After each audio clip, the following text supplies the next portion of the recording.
Friday Night Glory here at Creekview High School, wrapping up round two. A big Hebron Hawks win over Cistercian. In round two, advancing to the winner's bracket tomorrow at 10:30 at Newman Smith. You'll be playing the winner of tonight's 8 o'clock matchup. Can I ask, Roy Broomfield here with us, a big game from you, by the way, for Cistercian. Congrats on that win. Can I ask, are you guys hanging out at all for the 8 o'clock matchup, knowing that you have a morning playoff game? Yeah, I think I will. I'm not sure if everybody else is. It'd be nice for everybody else to stay because we need to make sure that we have all our personnel down and that we just make sure that we have everything down for tomorrow. So.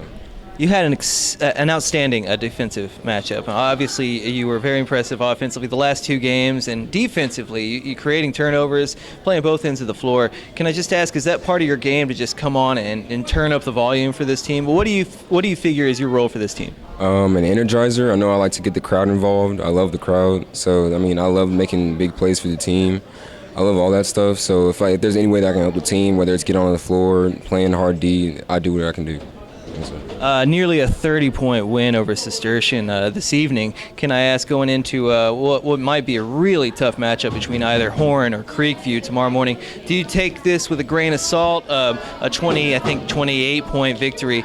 Do you take that with a grain of salt? Do you look to take anything away from this game? What do you think about a big win like this? I think since it's a morning game, we know we have to come out really strong. I know that Creekview and Horn also have very good players. They're very talented. So I know we have to come out strong and just make sure that we keep it together and just play our game. Roy, this might be a side note. I saw you coming up limping last night after a dunk attempt. Can you just comment at all about that slight hiccup? Mm-hmm. Yeah, it was. I think I took off too far, and when I took off, I actually sprained my ankles, so I had to make sure my ankles were taped. But going into the next game, I know I had to kind of just play through the pain and make sure that I could do what I could for my team. So. You looked pretty 100% tonight, if I might say so. Can I ask, going into a tournament, maybe a doubleheader tomorrow, potentially a doubleheader for you guys anyway, do you guys you think about like nutrition? Do you think about getting a good night's sleep? What is your preparation as an individual, as a team, going into what could be a tough end to a tournament? All that stuff is good. Nutrition, waking up, getting a good breakfast, making sure you go to bed on time. That's all the stuff that we have to do.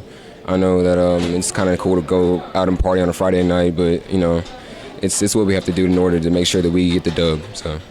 Yeah. Okay, just one more thing. I know that you guys have a lot of season left after this December. Clearly, these tournaments are fun. What do you take away as a team, as a player, from these early season tournaments where you see teams that you'll never even face again in the rest of the season? Well, I love these tournaments because it gets us prepared for the actual district. And I know how we play here depends on how we play it in district. So I love tournaments. It always gets us a gauge of where we are in our on our team, and it's a good meter to figure out where we are. So I like that. Well, thank you very much, Roy Broomfield. Hebron Hawks, big win, heading to the third round at 10:30 tomorrow at Newman Smith High School.